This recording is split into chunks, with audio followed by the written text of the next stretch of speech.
Oi pessoal, como é que vocês estão? Tudo bem? Voltei para poder continuar conversando com vocês sobre a dissertação. Juro que tá acabando, vão ser só mais 3 vídeos pra gente poder conversar de outros assuntos também, que tem muita coisa a ser falada nesse mundo, né? Mas antes de eu começar, queria pedir para vocês curtirem o vídeo, compartilharem com os amigos que vocês acham que pode ser importante, né? Ouvir, né, essas coisas que eu tô dizendo aqui, ativar os sininhos para ter notificações sempre que a gente postar vídeo novo, compartilhar no Zap, compartilhar com os amigos, dá um joinha aqui embaixo, em algum lugar. Tem um lugar para dar um joinha, que significa que vocês gostaram do conteúdo, para o YouTube entender que o conteúdo que a gente produz é interessante, né? Porque é importante essa relevância para o algoritmo. Então, vamos começar?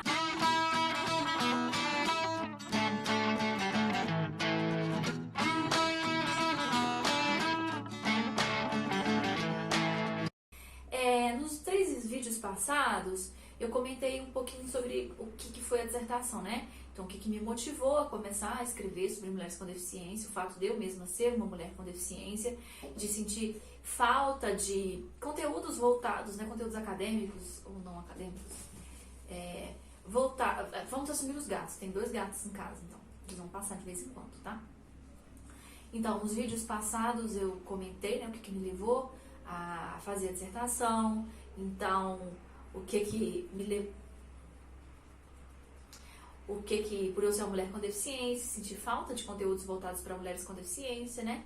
O que não me fez desistir, eu como uma pessoa com muitos privilégios, né, de estudar, de estar nesses meios, eu me sentia no direito e quase que na obrigação de produzir, né, para mulheres com deficiência. Então, o que me motivou a começar, né?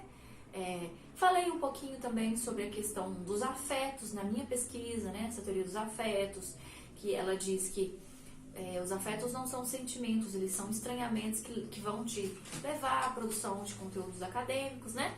Até chegar também na questão da escolha do YouTube como meu local de observação dessas mulheres, né? E o quanto foi difícil encontrar essas mulheres nessa plataforma, que por mais que seja vasta, são poucas as mulheres com deficiência que produzem conhecimento. E se você for parar para pensar, isso é quase que um reflexo, né? As redes sociais, elas são espelhos, elas são reflexos da nossa sociedade. Então, se são poucas as mulheres com deficiência aqui que falam, também são poucas nos espaços concretos, no social, né? Mulheres com deficiência que se propõem a falar. Então, por isso foi tão difícil encontrar essas mulheres. Hoje, eu queria comentar com vocês a parte do diário afetivo em si. Contar para vocês como que nasceu aqui o diário afetivo, como que nasceu esse experimento acadêmico, social e pessoal também, né? Por que não dizer do diário afetivo? Mas antes de chegar no diário afetivo, eu espero não estar sendo muito confusa. Se for, vocês podem deixar aí nos comentários. Eu queria começar falando sobre a autoetnografia. Sobre a etnografia. Barulhos?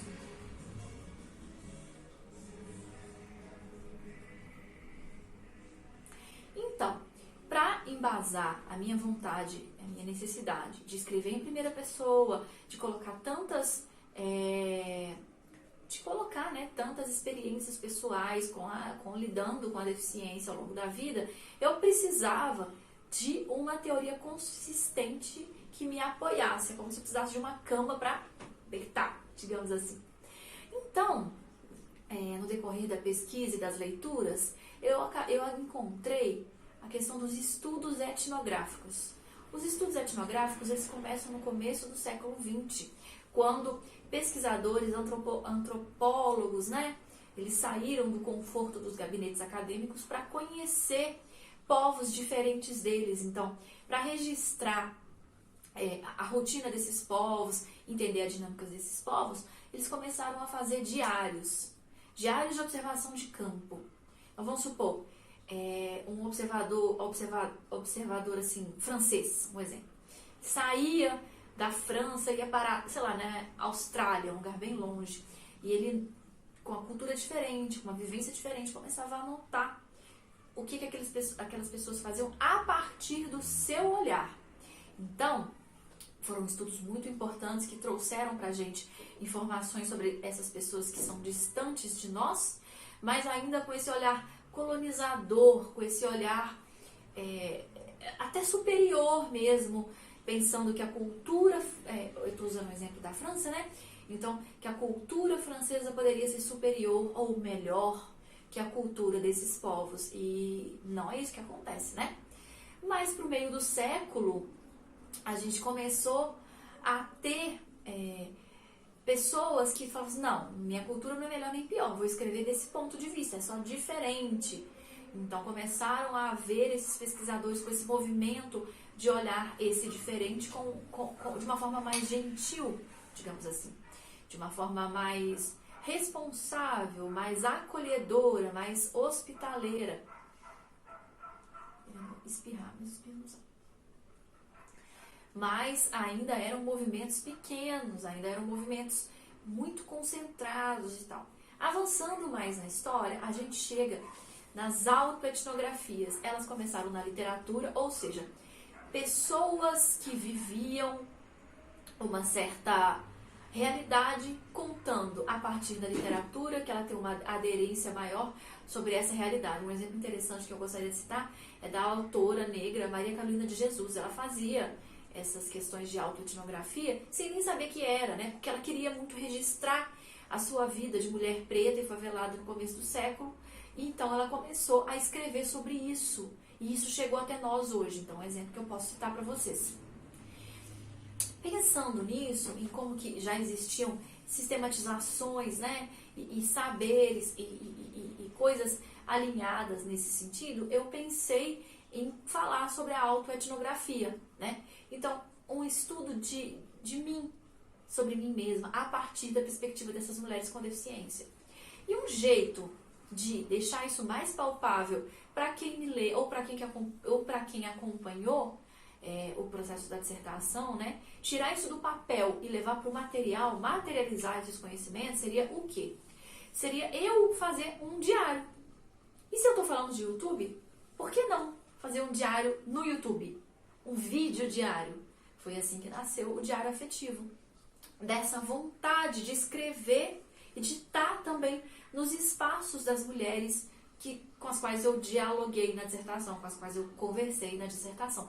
Então, esses estudos autoetnográficos, eles me sustentaram a minha pesquisa no sentido de tornar a minha pesquisa válida, sabe? Será que eu posso dizer assim?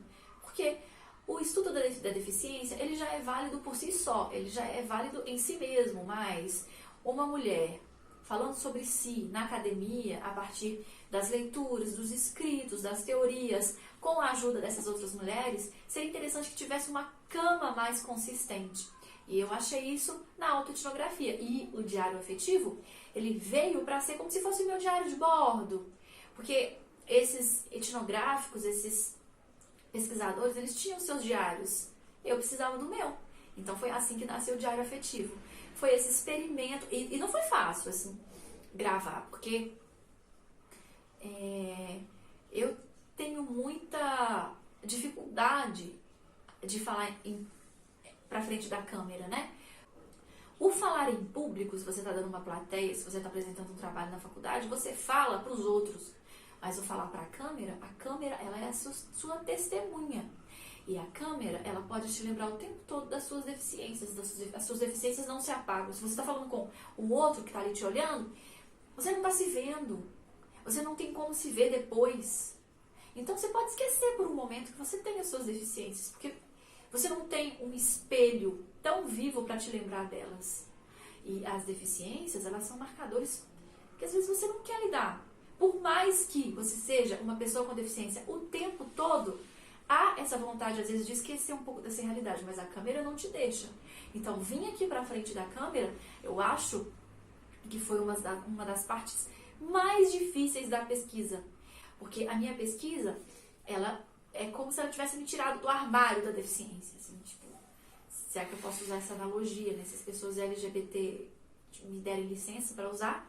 Então, é como se a câmera, ela me tirasse de novo desse armário. Eu fui arrancada desse armário da deficiência N vezes durante a pesquisa. Então foi na hora que eu assumi o tema, foi na hora que eu me assumi enquanto mulher com deficiência, foi na hora que eu assumi os estudos, disability studies, os estudos sobre a deficiência.